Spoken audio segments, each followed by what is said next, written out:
Hey, welcome to the Self-Publishing Podcast.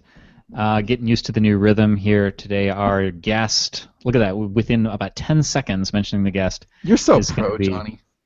It's going to be Amy Collins from a book distribution and marketing company called NewShelves's. She was recommended by somebody that we know as who had seen her speak at a conference and specializes in getting your books into major chains. So I'll admit to a little bit of I'll be a little bit of a skeptic on this one, not to the like if that is your real name, but I want to know how that works. Like I do, because we don't usually see that sort of thing. So Dave, if Johnny's going to be the skeptic today, what are you going to do? Be the realist. Can you show us your abs?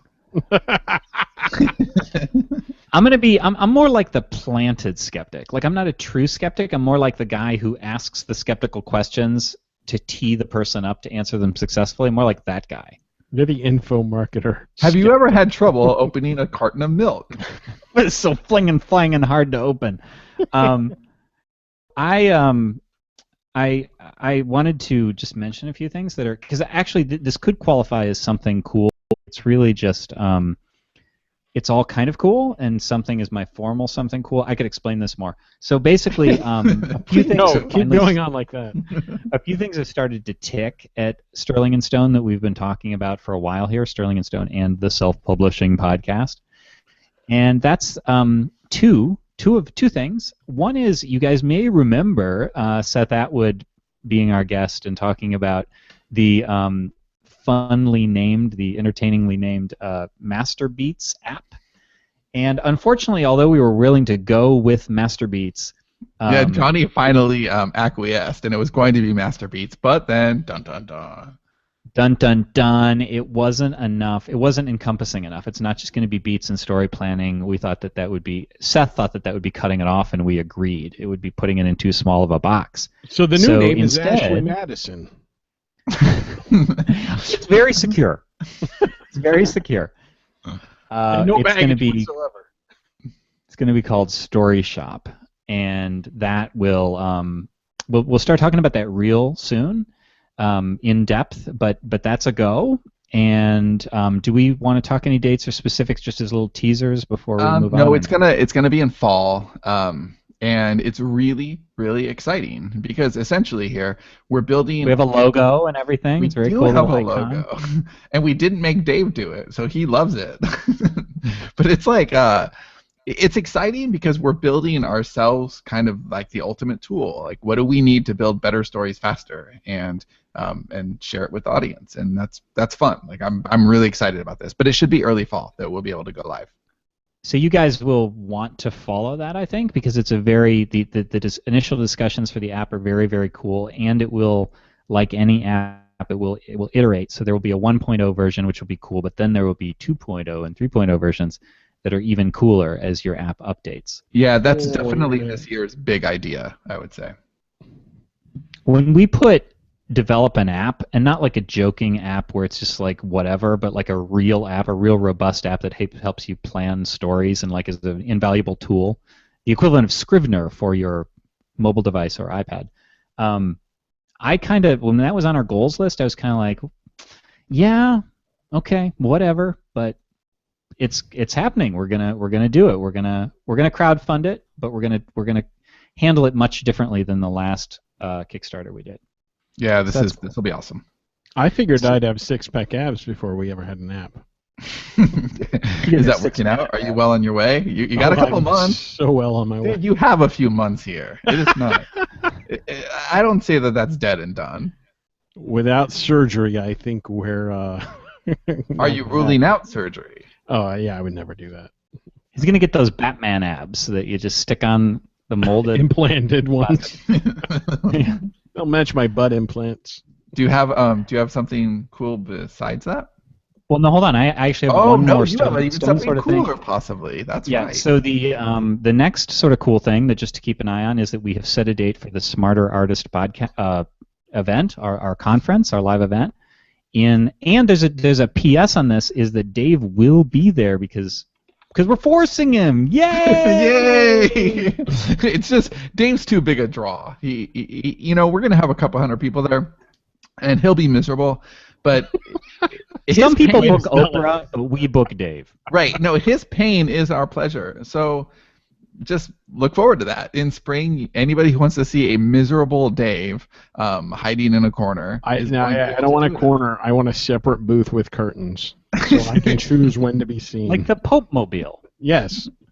Oh, we should get a Dave Mobile. Do you know that it's actually in my house now? It's actually official. My children physically fight over Dave the Taper. Like he is a celebrity, and they've tried as best they can to put your personality into that little thing. If you don't know Dave the Taper, go back to Self-Publishing Podcast Classics, now available in your local podcast directory. Dave so the there's Taper that. is going to be like the little Microsoft paperclip in Story Shop. Dave the Taper is going to be the little icon. Looks like you have unfounded optimism. Why bother? That story's already been written. I like how he has an accent. So that's happening. The Smarter Artist Summit that is going to happen. We'll let you know when we have an official date. Nothing's you can't like book it yet or anything, but start thinking. Tell your boss that you need some time if you have a day job. But Dave's there. I have to go. So that'll be 2 days of rollicking self-publishing podcast mania and education and world building or world expanding. I don't know, what would you call it? It's a conference. How many? Do we have a ticket? Like, how many people do we think we're going to have? Do we know that yet, or? 6 speakers. But how big? Like, how do we know how many people are going to attend? I don't remember. Oh, I think. Or do we have not decided? I think we haven't decided for sure, but I think 200, and 3 speakers per day. It should be really awesome. Like I love the venue that we're leaning heavily towards. It looks. Can really I speak? Cool. You have to speak. Required. Oh, shit. Okay, cool. All right. Yeah, So, you'll be up on stage the whole time. We share the stage with our guests. What? No. And then let me give you this is my personal something cool, but it's pretty cool. So I go to the gym the other day, and the guy who runs it hands it's this thing hands me this. So this is my renewal card because my gym membership was up, and I normally pay for a year. Like, that's what I've always done. And I took it home, and then I said, oh, I'm not going to do that. I can't pay for a year because motherfucker, I promised that I'm going to have moved down to Sterling and Stone headquarters in Austin by then. Going on down so I just Austin. I got 6 months. So there you go. Oh, that's awesome. Yay, that's a good story. That is something cool. Dave, do you have something That's cool? unfounded optimism right there. I love that his You're accent's going to getting be in stronger, Ohio too. forever and ever. It's a little Jeff Foxworthy. You might be a Not taper. even. Yeah. What? So, now? do you have something cool? Do I have something cool? Yeah, I got pens. Anybody care about that? Not even a little. Okay, What kind of a pencil do you use? I use a pen. Okay. Just wanted to clarify that. Pilot V7 is my favorite pen. However, I used my birthday gift card and got myself some Pilot brush pens, which you use to Oh, those draw are with. fancy. Yes, so I like them a lot. All right. Well, I've got something cool. Wait, hold on. The tone of voice you just said that in implied that nobody else had something cool. And not only did Dave talk about pens, I had 3. No, yours were awesome. Dave's were a little underwhelming. Which fascinates me because Dave, more than you and me for sure, Johnny, he's always reading the news. He just sent us something this morning or There's never yesterday. anything cool in the news, though. Right, we got the what was it? The Too Many Cooks in the Kitchen done by Grand Theft Auto. Like, that was cool. That was funny. Something cool. Like, he comes across more shit than we do by far, but he's just so unwilling to share or think it's worthy. That's my premium content. That's behind the paywall. So you know what's fun for me now is I can't help but hear everything through the filter of I wonder if this is something Audra's going to cut. You think? She informed us about a dead-end story that we had cut the other day. I need a conclusion for that, though, and then we were all happily Just ever tell after. her the first 15 minutes without exception. Just cut it. So continue on, Sean. What is your something cool? It's a book that I read that I think pretty much everyone listening to this could probably relate to, and I sent it to Dave this morning. Oh, I'm sorry. And he has to read it. Like I'm asking him. I'm already at 19%. Are you really? How do you like it so far? I like it a lot. So it's okay. I'll let you say the premise, then come back and ask me that question again. okay. So it's called Get Up, and it's about No.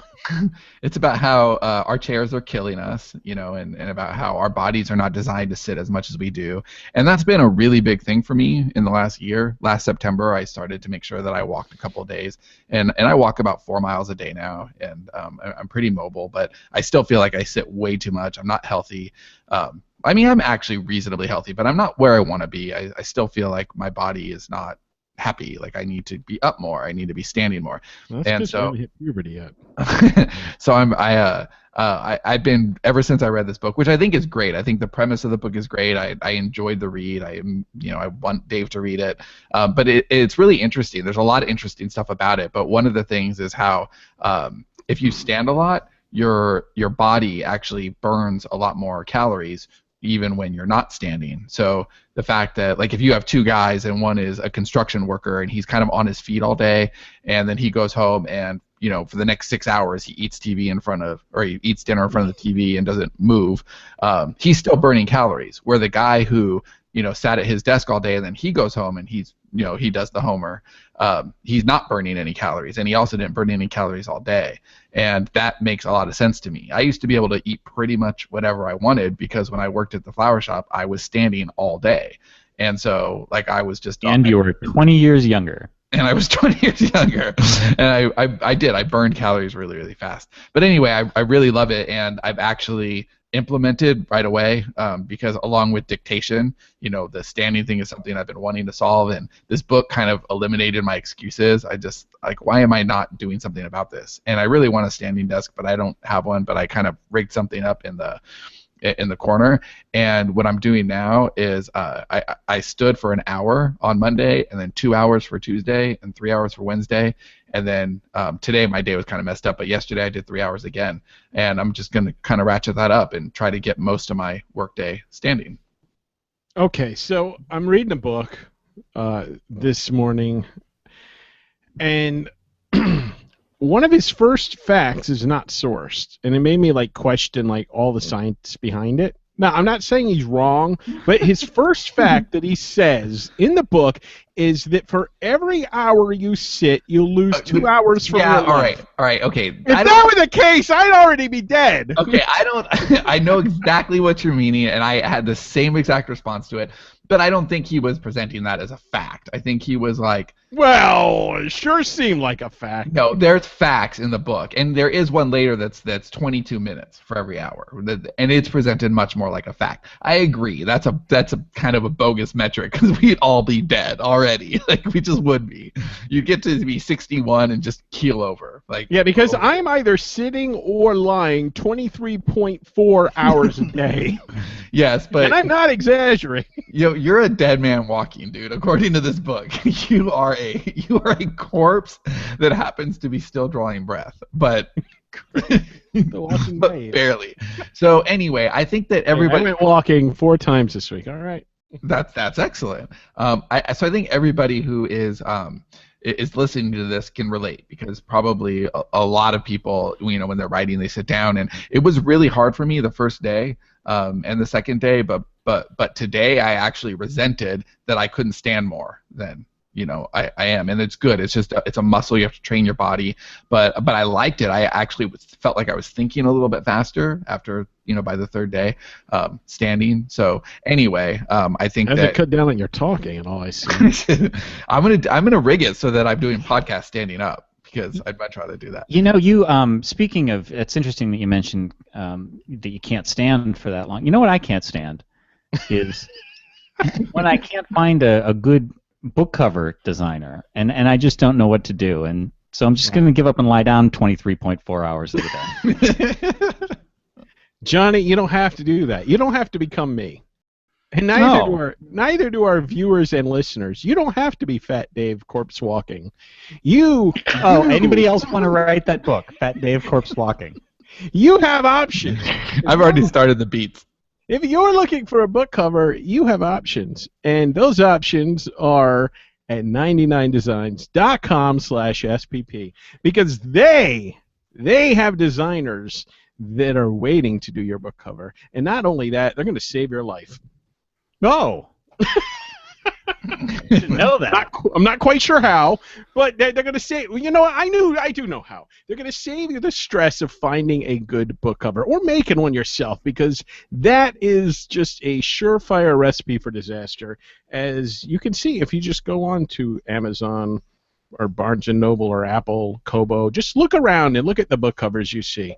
You see those ones that are done by the author, and usually you don't touch that book. You don't read it. Why? Because they usually suck. But you don't want it to suck. You want your cover to look awesome. And if you want that, you go to 99 Designs because they have designers waiting, and it's very simple. It's a contest. That's what they set it up like a contest. You tell the designers, hey, my name is Dave, and I want a book cover that looks like this. And maybe I'll give some examples. And then suddenly, just within hours, there are designers knocking down your door waiting to show you an awesome book cover. It's like The Living Dead. It's just, I got a design for you. Board the windows! It's in a good way. Yes. So if you want to live, if you want to survive, if you don't want the stress of making your own book cover, once again, go to 99designs.com/SPP. And what do they get if they go there, Johnny? Tell us what they get. They would get the free Power Pack upgrade valued at $99. Now, one thing Dave neglected to mention there, unless I stopped paying attention, which is entirely possible, is that you don't have anything to lose with 99 Designs.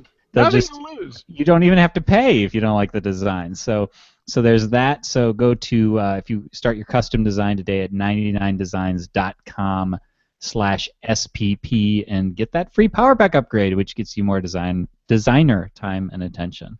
And save your life. Save your life. Can I just give a quick shout out to, I was listening to, because I run out of things to do and am entirely too narcissistic. So I was listening to Self-Publishing Podcast episode Classics, episode 164. And I just want to give a high five to all of us for the ad read for that one. That was the ayahuasca ad read. Everyone should go back and listen to that. I was at some point Sean was doing ayahuasca, and we were trying to come up with a book cover design through the collective unconscious. So, I don't remember that. Yeah, but go back to Classics number 164. But you know what I was listening to today was the invasion, I guess colonization story meeting that we had before mapping out Annihilation, which was I'm really glad you recorded that because there are some nuggets there that'll help me outline. But it's so weird to hear something that's from like 6 months ago, and I don't really remember the conversation. Revisiting that, it's odd because we're saying things that you kind of remember them as you hear them. It comes back, but it's still foreign. And I don't know, recording story meetings it's interesting. Yeah, we're that's because Sean's going to start outlining Annihilation, which is book 4 in the Invasion series, and I think I'll just listen to that too because I think I remember the series enough that I'm not going to hopefully trip over myself writing it. So, but that was the fact that we recorded those meetings. I would say that's a tip to authors out there. If you have a collaborative partner, or if you talk aloud to yourself, I suppose. Or just record notes for yourself when you go next. Because I think recording notes, even if you're a solo author, I think recording notes is smart. And then just review them while you're walking and your brain's working. You'll see connections. We did the same thing with The Beam. For season 4, I know that there's stuff that, because the way that we'll a lot of times do it is we explain stuff that we need to understand, but it doesn't get, there's no exposition about it. It's not like, here's what happened, but we need to know it because going forward we need to know what transpired there. And that's what I know. The Beam stuff is that way, and some of the Annihilation is like bigger plans that we want to have going forward. And so being able to go back and revisit that for the Beam for season 4 is going to be a big help too. Like, oh, that's why we did that. Not that anything we do is intentional. But it's so easy to forget, ideas that you have. There's threads, and then you go on and talk about something else, and some of those little nuggets, they can be a big part of the actual narrative. I'm going to do a drinking game for every time one of you guys says nuggets. Do we say that a lot? You do. Yeah, I don't. Does he say nuggets a lot? Yeah, a lot. MGon left a comment. I made my own standing desk, and so I stand. Actually, too much now. I need to put in some more sitting time. Yeah, MGon looks like a guy who overdoes it when when he puts his mind to something. Have you seen that guy's arms? Oh, have I? Can we have a drinking game where every time you guys mention MGon's arms would also be another good drinking game? I think I say nuggets more. Ryan Attard says, so Dave is just a human version of Snorlax then. And I do like Sean's method of increasing the hours of standing up. I try to walk around every hour. Justin Conley says, joining for the first time in a while, straight into the 99 Designs ad, train wreck. The universe is still in order. Am I the only one who thought Dave was going to say straight out of Compton right there when he said that? It's probably just me. Probably. Yeah, I've tried that. The standing thing. Like I went so far as to convert a treadmill and rode on it for a little while, and totally fell just right off the wagon. Not literally in this case. It was just, I don't know. I couldn't. Did you just not? Sustain it. Did you not like it? It's difficult for me, and maybe this is something I could train myself out of. But it's difficult to walk. At least the walking, I could stand and concentrate on writing. So. Anyway, I don't think I could. I don't know that I could walk, but standing, totally fine. Like I just had to adjust, and I adjusted way quicker than I thought. I should have done it months ago. So I see Amy joining us, but we just have avatar, and I don't think any audio, so I'm not sure if you're there. We could keep talking about you. This would be a good section. Speaking of sections to cut, this would be a good one. Hear that, Audra? Well, I tried standing today, but I wound up dancing a lot. So. Oh. Did you really? Are you making a joke, or are you serious? No, I'm completely serious. Okay, well, I wasn't going to say this, but now that you brought it up, I actually found myself like shaking my butt a little bit while I was standing. Yeah, look at how Dave just trapped Sean into saying that.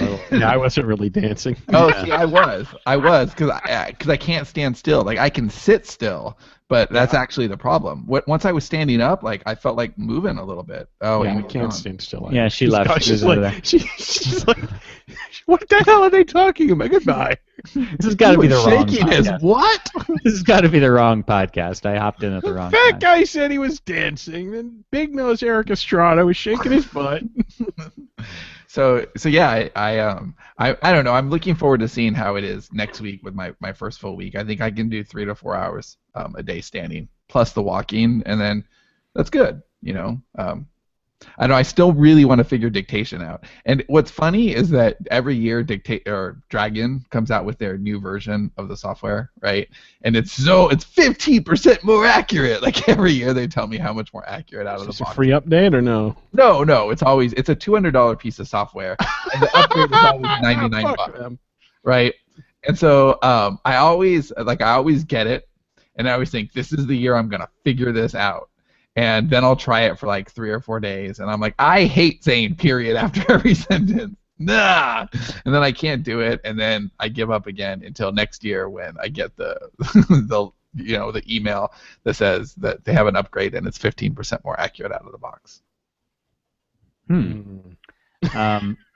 Yeah, I saw in a blog post by John Morrow where he was reviewing one a few years ago, and he said the tagline for this one was the first version that actually works. Well, he's amazing. He does like 98% of everything with speech, right? Well, but he has to. Like he doesn't have. It's either that or not right? So I think if you absolutely had to, you'd find a way. Yeah. Yeah. I mean, and Sean's got plenty of practice speaking, so there is that. So I don't know if we're just sort of vamping for everybody out there. I don't know if she's having tech problems or not. Is there anything else that? I'll check in a producer. Yeah. No, she can cut this garbage out. Guilo Dragon left a comment saying, I'm thinking of attaching a keyboard to a TV dinner tray, then hanging that around my neck like the only member of a one-man band might do with his drums so I can walk and type at the same time. I wish you luck. Ah, there we go. All right, so Amy's here. Hello, Amy. Welcome to the show. Thank you. I'm so sorry. I've been trying to get on. I just Oh, figured that's okay. it was- Google really hates most of the people. Us, guests, everybody. That's their tagline. I deserve their hate. I really do. Yeah, we tried to get on a hangout yesterday, and it took us 45 minutes, and then we ended up on Skype. It was awesome. So, Ah, so Amy's company is NewShelves's. Is it accurate to say that you are a book distributor and marketing company? Is that the best? we're a book sales and marketing company. We do offer distribution as well, but that is, it used to be our main business, and now it's by far our smallest part of our business. We mainly teach people how to sell their books, or we sell it for them, and that's kind of how we work. So you came recommended to us from somebody who saw you speak, and it was an intriguing premise because we're digitally focused since we're indies, and we here, the three of us on the podcast, do print, we do paperbacks and hardbacks, but it's almost by the way for a lot of our titles. And I know that a lot of people have that ambition, or sometimes it's just like a goal, like they just want to do it even if they don't think it's going to be profitable, although why else would you do it? To see your book in, a big chain. Like, I'd like to see my book in the local Barnes & Noble. And so that's sort of what we wanted to talk to you about, is what are the options for indies, and how is that possible? Yep, and that's why I've put this together. I've got what I call available wherever books are sold for indies and small presses, but a lot of it, guys, when we start taping this, oh, it's taping right now, just so you know. Well, You're live on the air right now. Sorry, I didn't mean to ambush you like no that. problem. I'll watch my language, but Oh, no, you don't Whoa. Do that. Please don't do that. I'm a damn lady. You gotta be clear with my language. But what you may hear me say is that in many cases, bookstores, libraries, national chains, Costco, Walmart, you should pitch them, and lots of times you shouldn't. So I've got 15 or 16 points that I wanted to run through with you, and it's as you wish, but if you want to stop and ask me questions, but I wanted to walk you and whomever is listening to this hangout, I want to walk you through how each element of the business chooses books and where's a good fit and where isn't and why. So when people are done listening to this, they've got a better idea as to what's a good fit and what isn't. Wow, it sounds like you've just done our jobs for us. I'm not going to stop you at all. Yeah. Wait, That sounds is this fantastic. the first time we've had useful content on this show? I think it might be. Maybe. Can you guys hear me okay? Oh, yes, perfectly. We can hear you great. I'm wearing a lapel mic, so I'm just checking. Oh, lapel mics and presentations. Yes, the floor is yours, Amy. Thank you. Well, Would you and like to take over our podcast? this is what I use as a backup if people can't hear me. This is my favorite earpiece. Oh, okay. I like a blue phone. Just held up an actual phone. Well, sort of. It's an actual looking phone, but the end is very computer friendly. Oh. All right, so shall we start by talking about your goals and what it is you're looking for and where you want to go? That sounds great. We want world domination. We want to be everywhere. All right. Well, most people, when they call me, they talk about airport stores, Barnes & Noble, Costco comes up a lot, sometimes Books A Million. They talk about independent bookstores. Nobody mentions libraries, but I'm actually going to talk about libraries for a few minutes in a little bit. They may talk about Target. Are any of these chains some of the places you were thinking of? Yes. Mainly Target for Dave. Yeah, I need to be a Target. I have a Target near me, and I practically live there, so it would be nice if I could see my own books there. I think airports would be amazing. I mean, the whole list is cool, but I would love airports. I'd love because- all of those. Yeah. All right. So we want to start by talking to you and talking to whomever else might be listening about what the buyers at airport stores, Target, Walmart, Costco, Barnes & Noble, what they're looking for. They're not looking for your book. Whatever Oh, well, goodbye. Sorry. They don't care about how wonderful it is or how great the content is. They don't care. What they want is any book that will make them money. They want to work with small presses, and they will order books from what we call non-traditional vendors, such as yourself. But they only want to work with authors or publishers or small presses who understand that their goal is that every square inch of that shelf needs to make them a lot of money. And so they want to work with the books and the authors that will drive people into their stores. Target, airport stores, Costco, Walmart. These are not leaders in the book publishing industry. They're followers. They will wait to see what the, forgive me, I'm about to use air quotes, although I hate air quotes, what the real book industry is selling. What is Amazon selling? What is Barnes & Noble and Books A Million selling? If they can see with total confidence that a book is making other people money, they will want to work with you. So that is how you have to start. We don't start out in Target. We start out somewhere else, and we earn our way into Target. Does that make sense? Yes. Absolutely. So would Target pick up a print book that was selling really well on Amazon, but wasn't yet in the airports or Barnes & Noble, or is it a chain? You start with Barnes & Noble and move down to Target, and Target, you can't skip to Target from selling really, really well on Amazon to going straight to Target. You absolutely can, and I've had clients easily skip over bookstores. A lot of my clients, I suggest they don't even try bookstores. According to the Pew Foundation, a very, very venerable organization, fewer than 5% of Americans have even set foot in a bookstore in the last year. Well, I believe that. Yes, and I can also Every tell time I you, went to it, they were pitching me on things, cards and subscriptions. Like, Yeah. leave me alone. I just want to buy a book. I do not want a SpongeBob SquarePants cozy. Thank you. I'm all set. Yeah. Exactly. So the other thing is that according to the Book Industry Study Group, right now Amazon's selling almost 75% of the books being sold in this country, in North America.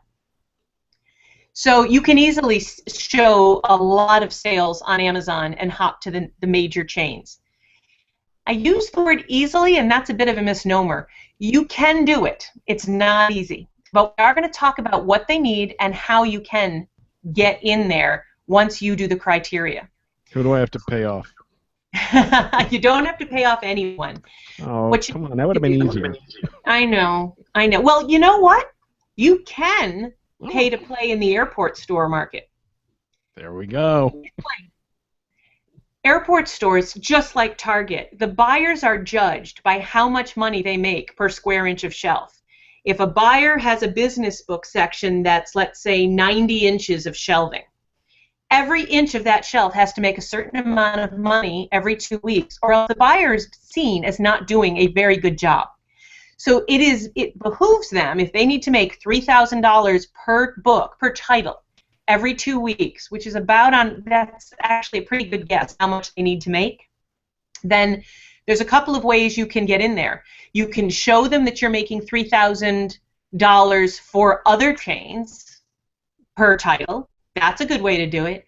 Or you can offer them what's called co-op funds. Cooperative advertising funds is a placement fee. You will give them $3,000 or $4,000 for 2 weeks worth of placement to test your book and to see how the book does during that two-week period. If you want to get into airport stores, but you don't want to have to earn your way onto the shelf by going through another chain, you can approach them with what's called co-op funds and see if they like the book enough, and if they think the look and the price and the appeal is appropriate, they will at times take these co-op funds in exchange for displaying your book for a few weeks. I think of it more as almost about buying a billboard. You probably won't make your money back, but it gives you a good fighting chance on the shelves for a couple weeks. So how would that work if you're paying for co-op funds? Then I consider it an advertising cost, really. Well, right. Yeah. So let's say you pay $3,000 and you get the co-op space, and then your book earns them what they would want, $3,000. So I assume then that's basically a wash. Like you've earned it back, but you haven't made any extra money. Does that then prompt them to say, okay, well, we'll take you for the next 2 weeks for free because you earned out? That's what happens. If the book is selling well, they're not going to bump you out. They'll keep you there.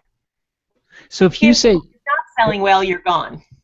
So you say you can establish that you're selling well on other platforms. A lot of the people who listen to this show, including us, the primary distribution, primary format is ebooks. So is there equivalency there? Because obviously the margin on print is much, much less. Well, I'm afraid to say that it is an apples to orange comparison. People who buy ebooks and who buy print books are quite often two very different consumers. I know that I am, and I know that most of people are pretty loyal to one format or the other. I was actually given a print book a couple months ago by my mother that I adored, and about 30 pages in, I tossed the hardcover she gave me to a friend of mine, and I went and bought the Kindle, even though I had a free copy of the book sitting in my hand. That's happened to me in the last year. I've moved to digital, and it's weird. Print feels weird to me. You know what I've done, and this is bizarre. Like because I almost always read ebooks, but every now and then, like especially with a nonfiction book, I'll get the print one, and sometimes I'll see a word that I don't know, and I'll go to press it and get the definition. So frustrating. Book.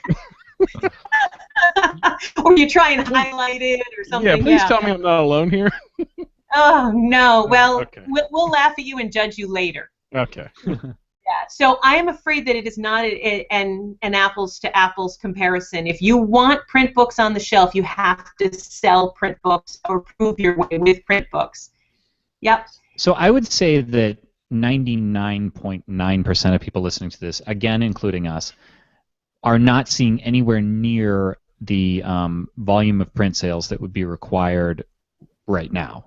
So is co-op the only option for people like us, or are there other ways? Well, co-op is not even an option out in most of the areas. Costco doesn't take your co-op dollars if you haven't earned your way onto their shelf. Target and Walmart won't even talk to you until you've sold 20 or 30,000 copies of your book. In print. Yes, in print. And while I would love to be one of the many people out there who cheerleads everyone on and says, give me $49.99 and I can show you how to become a best, that's not how it works. Well, $49.99 would be a bargain. You got to start at $97. Yeah. So I'm afraid that I'm here to tell you the hard truth, which is that getting into these stores may be impossible. If you have not sold enough print books to show the Costco buyer or the Walmart buyer that you deserve a spot on their shelf, you should be looking elsewhere. Any more than I'm a musician on the weekends. I've got a lot of friends who are musicians, and I love the guys, and they're talented. Yes, you got it. Yes.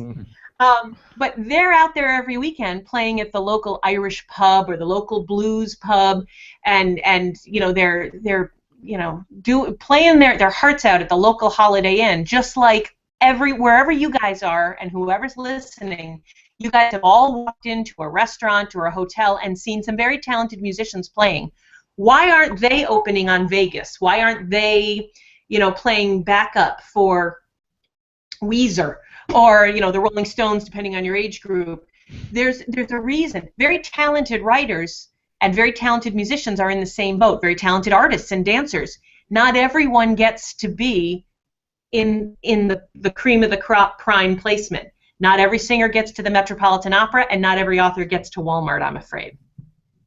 So this is very chicken and egg then. So if we don't have exposure to sell the print, I mean, we have exposure because they're available, but we're talking available like they can be ordered through the Ingram catalog for hardbacks, or they're on CreateSpace and have Amazon distribution. If we don't have the exposure, how do we get the exposure to prove those places? Or is it sort of you can't? Oh, you can. You absolutely can. But you don't start by aiming for Carnegie Hall. You start by aiming lower. You guys, you're adorable. I'm looking at all of you on the screen. You're all easily 20 years younger than I am. But there used to be on television a show called Bonanza. The Cartwright boys were on the yes, back at Nick at Night, in the day. Mm-hmm. And but to start this television show Bonanza, there's this map of the Ponderosas, black and white map, and the music starts playing, and there's this little brown spot that starts in the center of the map. It bursts into flames, and then it spreads. That's what I'm going to ask you guys to do with your book. If ebooks are important to you, and if that's where most of your sales are, then there's a way, and we can walk through it right now, how you can parlay that into print sales. When I look at my clients, nonfiction authors, it's about a 30-to-1 ratio. For every print book they sell, they're selling about 30 ebooks. And for fiction authors, it's 47 or 48-to-1. For every print book they sell, they're selling 47, 48, somewhere in there, ebooks. So if you guys are selling a ton of ebooks, we can reverse engineer that. Getting your ebooks up into the different wholesalers that sell to the library market, Overdrive, ProQuest, there's a number of, just even getting up on Smashwords and getting into the wholesalers that license ebooks into the library market, and then going after the libraries and having them license your book will greatly increase the awareness of your book and your print sales. I have seen over and over again that with every library that takes in one of my clients' books, their print sales, the libraries will then buy, if the books are downloaded, will then buy 2 or 3 print copies of the book. So is it? Go ahead, Amy. No, I'm sorry. Go ahead. Well, so is it more than, because I'm thinking like availability isn't necessarily going to be it, because just the fact that it's available in the library. So how do you, or is it like if you're saying make them available through other channels? There's more, right? Like there's placement. Question in there somewhere, Johnny. No. Yeah, well, I'm half. She's taking over today. I don't mean to. I don't mean to be. No, we want you. He's being lazy. No, that is just one idea. When libraries take your book in, you can easily quantify your sales and quantify your downloads through a website called WorldCat, like the animal, .org. And you can show prospective buyers the huge amount of demand that your book is getting in the library market. I also would not thumb my nose at Amazon, BarnesandNoble.com, and IndieBound. Focusing online, both with Kindle and in print, getting tons of reviews, and driving your sales online, it's the easiest way. It's completely democratic. Nobody's between you and the consumer. If you're on Amazon.com, a company that sells 75% of the books in North America, and you're only selling a few books a week, why in the world would Costco want you in their store? They don't sell anywhere near the number of books that Amazon does, and you're on Amazon, and so I'm going to push back at you guys and ask you, if I was a buyer and I saw that you were selling 5 copies a week on Amazon, why would your book fit within my needs, which is I need a certain number of books sold every week? Oh, no, obviously it wouldn't. So is there sort of is there anything quantifiable and sort of a step-by-step, like get yourself selling this many books, and then you can talk to this stepping stone, and then you can talk to this stepping stone? Like what would be that? Yeah, and I can give you real numbers based on what my clients are doing and some other book industry study group numbers. When I was, back in the day when I was working in a traditional publishing house, we were happy with 35 to 40 sales every week through BookScan. Are you guys familiar with BookScan, the Nielsen company that tracks book sales through all the retailers? Yes, but only in a broad way. All right. Well, I recommend that anyone who has their book up on Amazon.com, I want you to run, not walk, and make sure that you have an Author Central page. They're free for authors. You go to Amazon.com. It's Amazon.com/Author Central or AuthorCentral.Amazon.com. Either one will get you there. Claim your books. Create an Author Central page. Throw your picture up there. Throw your bio. Claim all the books that are yours, ebook and print, and you will start seeing within a few weeks, Amazon will start reporting to you what your BookScan sales are every week. Nielsen, back in the 80s, started tracking CD sales, back when CDs were a thing. And they became very, very good at getting reports from music stores, record stores, showing what vinyl and what CDs were being sold. In the 90s, they turned their attention to books. And right now, over 96% of the book retailers in the country, Walmart, Target, the airport stores, Barnes & Noble, Independence, Amazon, all of these guys report every Sunday night to Nielsen BookScan. And the next Wednesday, Nielsen BookScan sends out a report saying, this many copies of this book sold during this last week. You can find those sales by creating an Amazon Author Central account, and you can find out and track those sales and use it to prove to other people that your book is selling. So let's talk about the how and the why and the numbers. If you're selling 5 a week, that's not going to impress anybody. The way to get more sales is to get over 100 Amazon.com reviews. They don't even need to all be good. It's better if they're not. It's better if some people hate your book. Gives the reviews a little more credibility. Way to go, David. You're already halfway there. Yes. Just kidding. So start by getting a goal of over 100 Amazon.com reviewers. I would suggest anyone who's listening to spend at least 2 hours a week going after bloggers, going after newsletters, going after websites, and approaching them and asking them, would they like to review your book? Would they like to endorse your book? You know, I'm very familiar with the Evil Hat folks, and they have done a fantastic job at getting endorsements and cross-promoting with other authors in the game world. If you've got a book about how to take care of your elderly dog, you know, send the book out to every vet you can find online and ask them if they'll write you a review. Ask them if they'll write you an endorsement. Word of mouth starts growing, and it grows exponentially. According to the Book Industry Study Group, most people, 58%, according to the Book Industry Study Group for 2014, 58% of people buy books that have been recommended to them by somebody else. It would be lovely if you could just give someone $5,000 and have them do all this for you, or if I could promise you that if you did these 3 things, I can guarantee you that this would be the result. But if you get over 100 Amazon reviews, and if you start pulling down 30 to 40 mentions, interviews, reviews, but some sort of online touches a month for your book sales should spike. They should absolutely start growing, and they start growing very quickly. If you're doing less than this, you're probably not seeing the sales that you deserve. Because unfortunately, there's so much noise in the marketplace that anything less than 100 Amazon reviews or 30 or 40 touches online a month, it's hard to clamor above all the rest of the noise. Does that make sense? Yes. It Yeah, does. perfectly.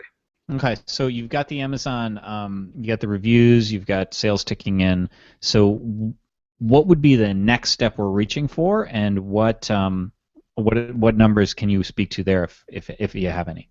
If you're selling 30 to 40 copies a week on Amazon, it is then time to run, not walk, your book to Evelyn Velasquez at the Barnes & Noble main office in New York City and ask her, she's the small press buyer, and she just replaced Diane Samowski, who's awesome, but she just retired.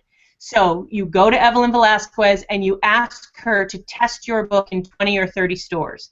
Show her your numbers from BookScan. Show her what you guys are doing online. Drive some of the sales to barnesandnoble.com. Show her what you're doing on Kindle, and make sure that your Nook book, which is the Barnes & Noble Pub-It version of the Kindle, that all of that is set up. And see if you can get Barnes & Noble and Books A Million to take your book in and to test it in 20 or 30 stores. Usually they'll do it regionally around the author's hometown, as well as a few major urban markets. If you've written, and I'm looking at David's background here, if you've written a book about graphic novels, if you've written a graphic novel, if I see the Marvel thing in the background, they probably put a lot of your books in DC. There's a huge hub in San Francisco. They would go to a couple of, Houston actually is very big for those sorts of books. They know this. They'll test your book.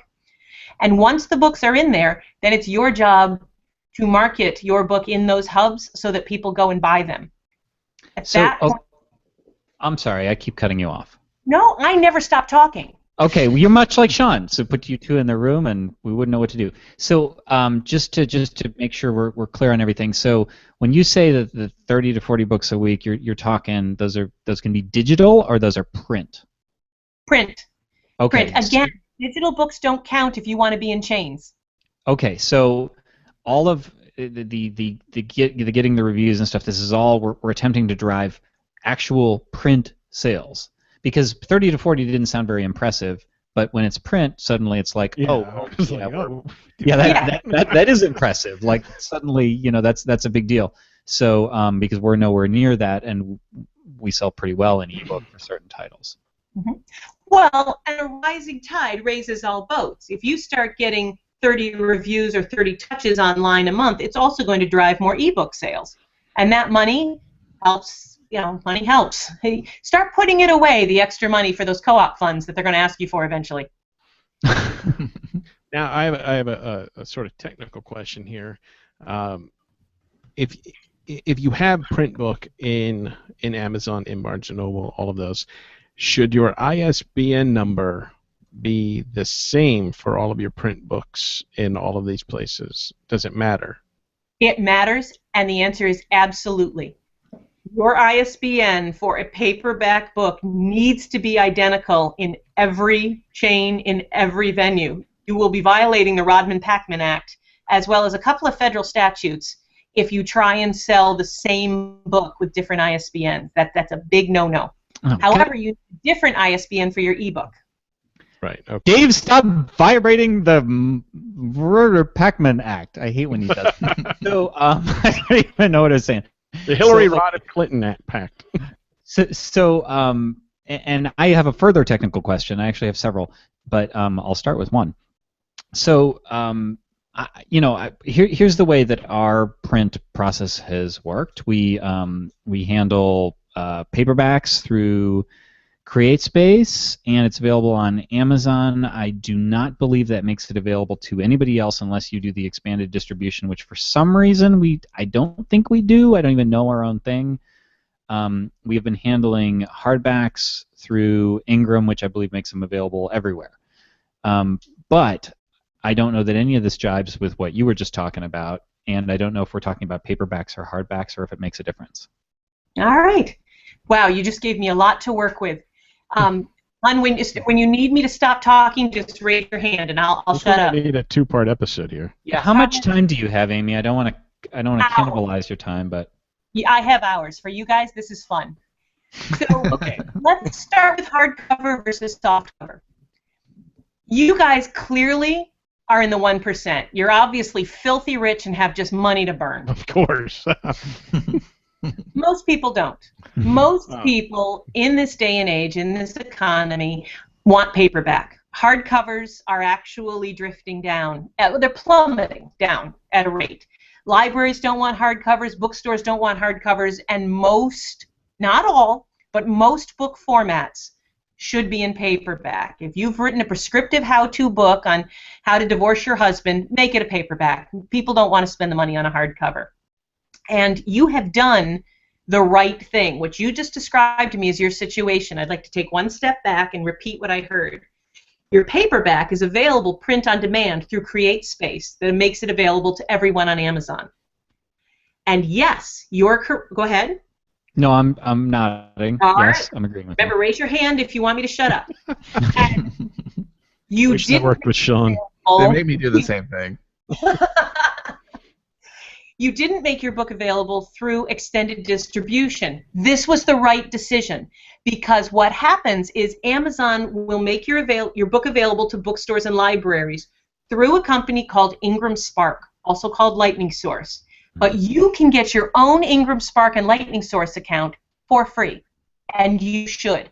I've actually written a white paper on this, and if you go to NewShelves's.com, you can download it for free. It's a tutorial. It walks you through how to set up both and why you need both. But the short answer is Ingram Spark, Lightning Source, same company, which distributes through Ingram Books, which has your hardcover right now. They are the POD company that services bookstores and libraries. They'll even get your book into Baker and Taylor, one of their biggest competitors. CreateSpace is the POD company owned by Amazon.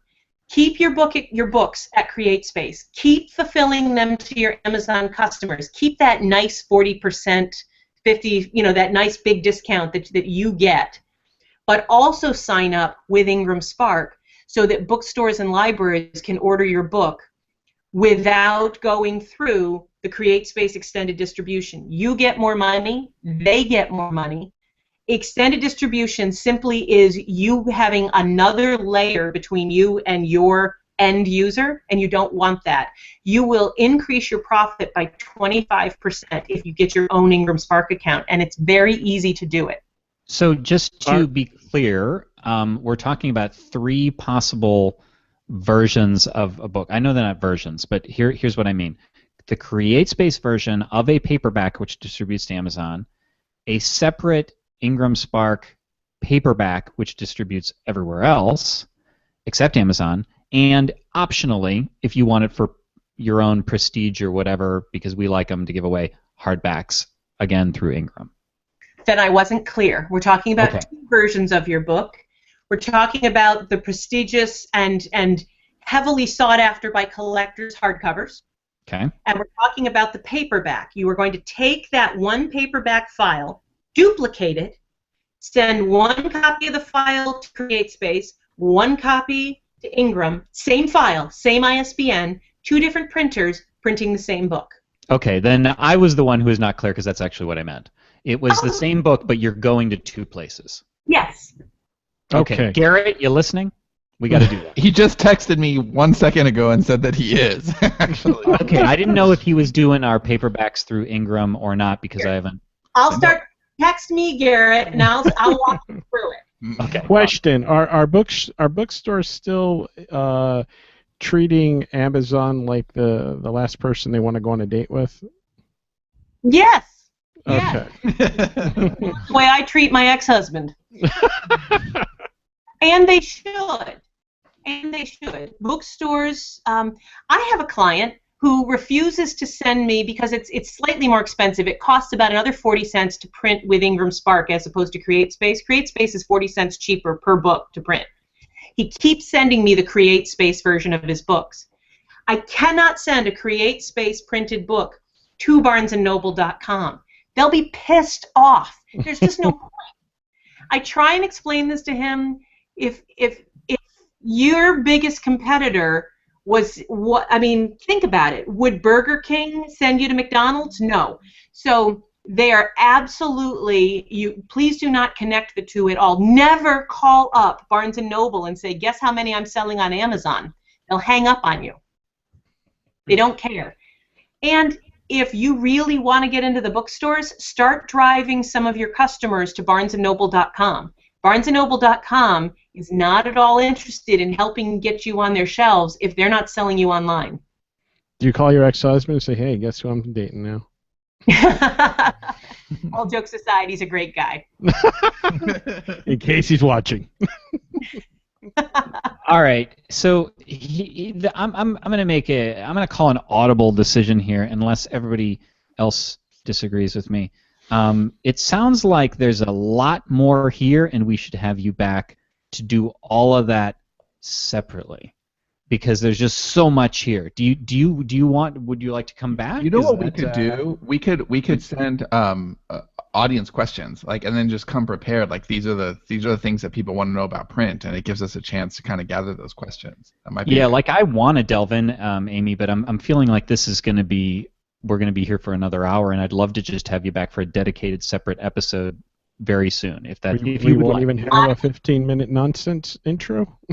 No, we'd have to have a 15-minute nonsense intro, including a bad ad read. But other than that, POD, print on demand, is a business model. It's not a printing model. It's a business model, and it's actually quite complex. And I would love to come back and walk everyone through the ins and outs of it. It's not difficult, but it's not simple. Okay. So yes. okay. Well, then let's do that. Let's end on a cliffhanger where we're all excited. Ooh, open loop. Dun, And dun. open loop, and let's book this and get you back post haste, and we'll drill down into the details. I think that'll be really cool. So this is excellent. So are you game? Do you want to do that? Very much. Very much. You guys are awesome. Will All right. Amy deliver the news we've all been waiting for? Will Sean survive into the next episode? Stay tuned.